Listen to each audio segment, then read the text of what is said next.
www.diamond.com.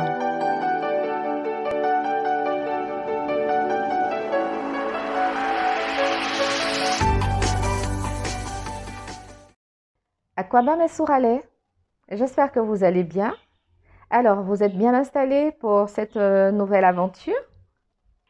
Nous allons suivre l'histoire de Kirikou et le collier de la discorde, livre paru aux éditions Eburny. Les fétiches. Le cri de Kirikou fait fuir les gens vers le fond du village.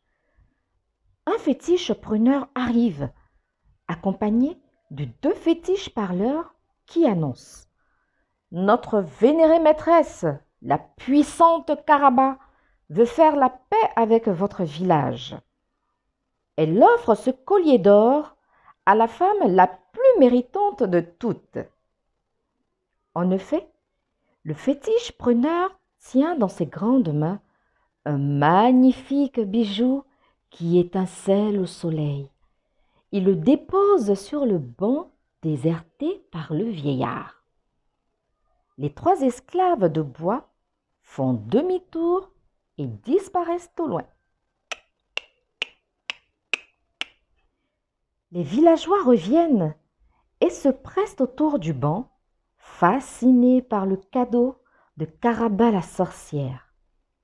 Kirikou s'exclame: n'y touchez pas! Vous savez bien que la sorcière cherche toujours à nous faire tomber dans des pièges. Les villageois sont agacés par les conseils d'un bébé. Ils en savent plus que lui. Ils admirent le collier, le touchent, apprécient la qualité du métal précieux. Toutes les femmes le veulent, mais laquelle est la plus méritante? La femme forte pense que c'est elle, car elle s'occupe de tout au village. La femme maigre rappelle qu'elle veille sur le compte des récoltes et des greniers et que grâce à elle, le village n'a jamais connu la faim. La femme âgée demande qu'on n'oublie pas qu'elle a tout appris aux autres femmes et qu'on doit honorer les anciens. Une mère de famille nombreuse fait remarquer qu'elle a beaucoup de mérite avec tous ses enfants.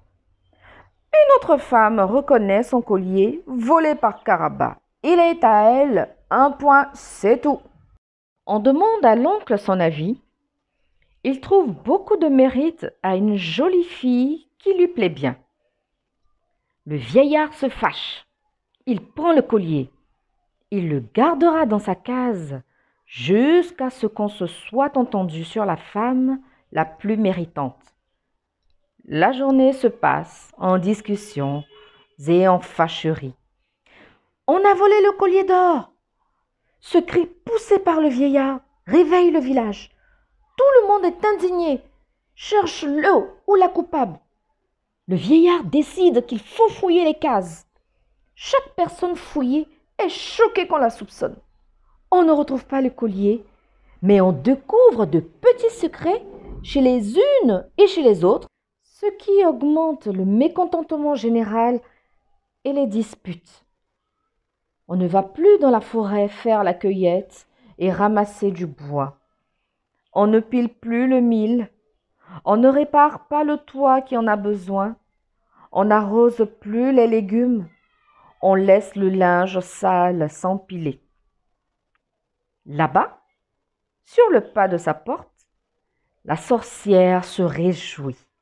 Le village auquel elle veut du mal se fait du mal tout seul à cause de son collier. Ha, ha, ha, ha, ha. En plus, le petit Kirikou exaspère tout le monde. Au lieu de chercher le voleur, il s'occupe d'une collection de graines et de noyaux. Il s'intéresse aux haricots noirs, aux haricots rouges, aux noix de cola rose. Alors, repoussé par tout le monde, il va s'amuser dans la forêt. Là, tout est calme et il y a beaucoup de jolies choses à recueillir pour sa collection. Le soir, il revient au village où l'on discute encore. Il intervient. Peut-être que Karaba, qui voit tout, décidera quelle femme est la plus méritante et lui fera apporter le collier. La femme forte hausse les épaules. Tu rêves. La nuit tombe sur le village où plus rien ne va. La femme forte se réveille et écarquille les yeux. À côté de sa natte est posé un collier avec des perles multicolores mêlées aux perles d'or, encore plus beau que le premier collier. L'heureuse femme s'exclame: «Oh, Karaba qui voit tout a décidé que c'était moi la plus méritante.»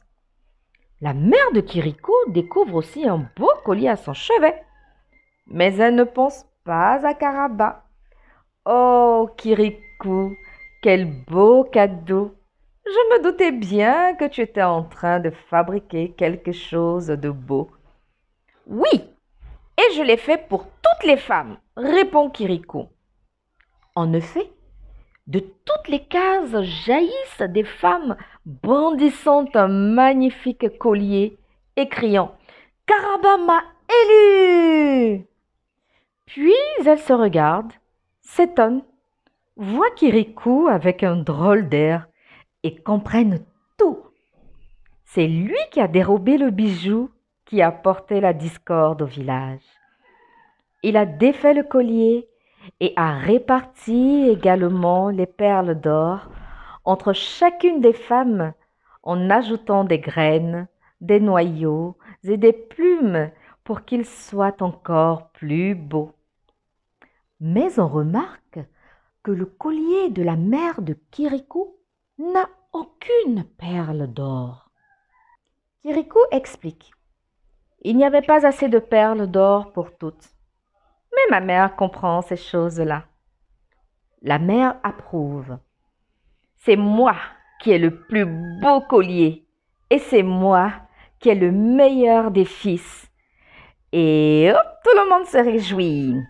Kirikou qui est sage, calme le village. Kirikou bijoutier, fait de beaux colliers. Kirikou est petit, mais il est très sage. Et soba, soba, oh soba, soba et soba, soba, oh soba.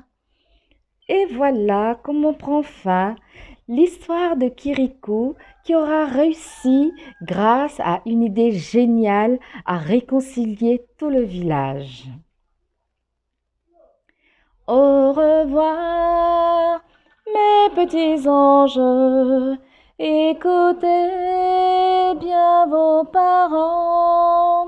D'ici là, soyez bien sages et je vous dis à très bientôt.